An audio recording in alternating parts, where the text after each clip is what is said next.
बात नहीं है। हाँ, ये बुरी बात है कि थिएटर को आप बताएं कि कौन से टाइम कौन सा शो, ये आपका बिजनेस नहीं है, वो उनका बिजनेस।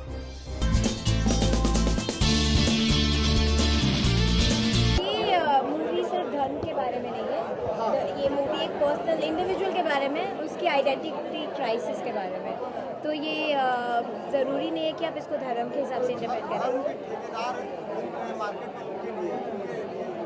वो तो आपको देखना पड़ेगा और डिसाइड करना पड़ेगा कि आपको क्या लगता है इस बारे में। बट हाँ, it is about God's man a little bit. मेरा परसेप्शन ये है कि सारा देश आजकल धर्म संकट में है। सोशली पॉलिटिकली जो हो रहा है वो एक बात, लेकिन इंडिविजुअल्स को भी अपने आप को धर्म के साथ आइडेंटिफाई करना पड़ रहा है। तो उससे अलग होके एक इंसान क्या चीज़ होता है, वो इस मैसेज का, इस मूवी का मैसेज है, और वो ये बहुत ज़रूरी है हमारे लिए आज। सर जी, एक क्वेश्चन है। महाराष्ट्र गवर्नमेंट ने एक रूल अप्लाई किया है कि यहाँ मुंबई में जितने भी मल्टीप्लेक्स थिएटर हैं 6 से 9 उसमें मराठी मूवी दिखाया जाए। आपका क्या कहना है? जी, मुझे लगता है कि लोकल कल्चर को प्रमोट करना कोई बुरी बात नहीं है। हाँ, ये बुरी बात है कि थिएटर को आप बताएं कि कौन से टाइम कौन सा शो, ये आपका बिजनेस नहीं है, वो उनका बिजनेस है, वो चलाएंगे। लेकिन लोकल कल्चर, लोकल मराठी पिक्चरें बहुत अच्छी बनती हैं। मैंने एक दो में म्यूज़िक भी किया है, काफ़ियों में गाना भी गाया है। तो मैं मराठी फिल्म इंडस्ट्री को पूरी दिल से सपोर्ट करता हूँ, लेकिन गवर्नमेंट की तानाशाही को सपोर्ट नहीं करता। ये एक इंडस्ट्री की फ्रीडम के ऊपर है, थिएटर ओनर के फ्रीडम के ऊपर है। डिस्ट्रीब्यूटर्स जो अपने बिजनेस के हिसाब से डिसाइड करें, किसी को आप क्यों किसी चीज़ के लिए फोर्स कर रहे हैं। जी, I have no idea. Just say I have no idea. No, I agree with him, but actually regional films are really good. So Marathi films are actually doing really well. So it's nice to support them. But as far as making someone do something, that's something I wouldn't want to talk about. Thank you. Sir, आखिरी सवाल आपसे। आपने Bollywood Hindi film industry को बहुत करीब से देखा है, तो क्या कहते हैं जो ट्रेडिशनल अरे यार, बात कर रहे हैं यार।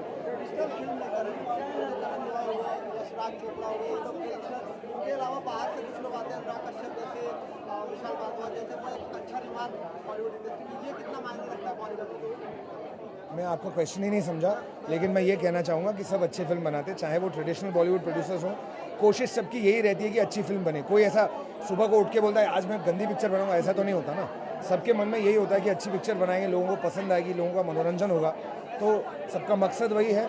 और अच्छी बात है कि बाहर से भी लोग आते हैं। अच्छी बात है कि जो ट्रेडिशनल प्रोडक्शन हाउसेज है वो भी अच्छा काम कर रहे हैं। जय हिंद, थैंक यू। कर रहे हैं क्या, अच्छे से काम कर रहे हैं? आपका क्या कहना है? आपके एक्सप्रेशन से ही लग रहा है कि बहुत अच्छा काम होगा। और आई मीन मेरे बहुत फेवरेट एक्टर्स हैं तीनों, और एक अच्छी टीम है, और वाईकॉम के साथ एक बहुत अच्छा नाता रहा है, और देखने में ही ट्रेलर्स लग रहा है कि फिल्म बहुत बढ़िया होने वाली है। So really excited to watch it. इस मूवी में जैसे कि लोग कर रहे हैं कि नसरुद्दीन शाह का रोल बहुत कम दिया गया है, तो आपका क्या कहना है? देखिए, अच्छे एक्टर को कम या ज़्यादा रोल की कोई परवाह नहीं होती। मैं खुद एक बड़ा एग्जांपल हूँ उसके लिए। जब आप इम्पैक्ट छोड़ते हैं तो इम्पैक्ट छोड़ते हैं उसमें आप। आई think Naseer sahab doesn't need a lengthy role to really put an impact. He is already so good. Maharashtra government ने एक रूल अप्लाई किया है कि मुंबई में जितने मल्टीप्लेक्स हैं, ठीक है, 6 to 9 PM का जो शो है वो मराठी शो दिखाया जाए। आपका क्या कहना है? इसके दोनों प्रोज एंड कॉन्स है। एक तरह से अच्छा है कि मराठी सिनेमा को इनकरेज किया जाता है, बट मैं इतना चाहूँगी, गुजारिश करूँगी कि जो थिएटर वाले हैं उनसे भी एक मिलकर अगर डिसीजन लिया जाए, उन पर ना डाला ना जाए, वो बेहतर होगा। एक म्यूचुअल डिसीजन होना चाहिए। आपसे सवाल है, आप बॉलीवुड को काफी करीब से आपने देखा, बहुत सालों से काम। ट्रेडिशनल फिल्म मेकर होते हैं जैसे यशराज चोपड़ा हुए, करण जौहर हुए, सूरज बड़जात्या हुए, उनके अलावा बाहर से अनुराग कश्यप जैसे लोग आते हैं, विशाल भारद्वाज जैसे, कोई नया रिवाज खड़ा करते हैं बॉलीवुड इंडस्ट्री में, तो लेकर आप क्या कहते हैं? हम तो खुद बाहर से आए हैं, लेकिन फिल्म इंडस्ट्री का वही तो खूबसूरती है कि हर तरह से लोग, चाहे वो यहाँ बहुत सालों से हों, चाहे नए लोग हों, लेकिन अपनी क्रिएटिविटी लेके अपनी कहानी कहने के लिए हर तरह से टैलेंटेड लोग आते हैं, जो कि आई थिंक हर एक को वेलकम करना चाहिए। Thank you. सीधा वासुदेवी से धर्म संकट क्या कहना है? अरे इतने अच्छे कलाकार हैं यार, इन सबके तो फ़ैन हैं हम। इन्हीं को देख के बड़े हुए हैं, एक्टिंग सीखा है इनको देखते देखते। तो इनकी पिक्चर है, तो ऐसा मौका मिल रहा है फ्री में देखने का, ऐसे महान दिग्गज कलाकारों का काम देखने का, तो इसलिए आ गया मैं। और मेरी दोस्त है हेज़ल कीच, बहुत अच्छी दोस्त है मेरी, तो वो भी है गाने में, तो उसने इनवाइट किया कि आओ मेरी फिल्म देखो, तो इसलिए आ गया।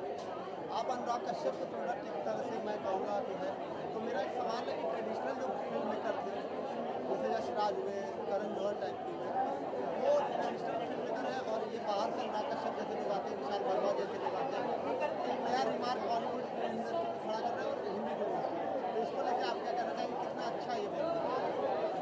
देखो समय के हिसाब से सिनेमा बदलता है। कला जो है समय का एक समय से जन्म लेती है कला।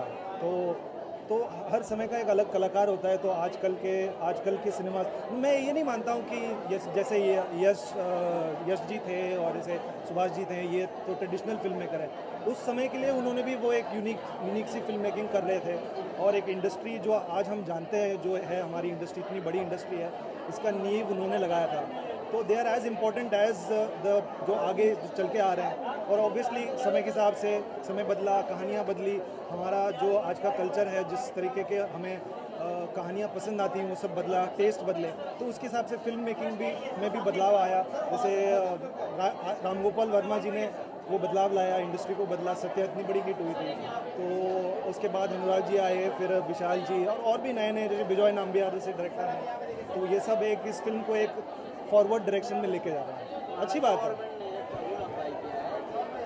मुंबई के जितने मल्टीप्लेक्स सिर्फ 9 मराठी मूवी दिखाया जाता है। बहुत अच्छी बात है, बहुत अच्छी फिल्में बनाते हैं मराठी लोग और लोगों को देखना चाहिए, बढ़ावा देता है इंडस्ट्री को। मैं तो कहता हूँ ठीक है, इसमें कोई प्रॉब्लम नहीं है।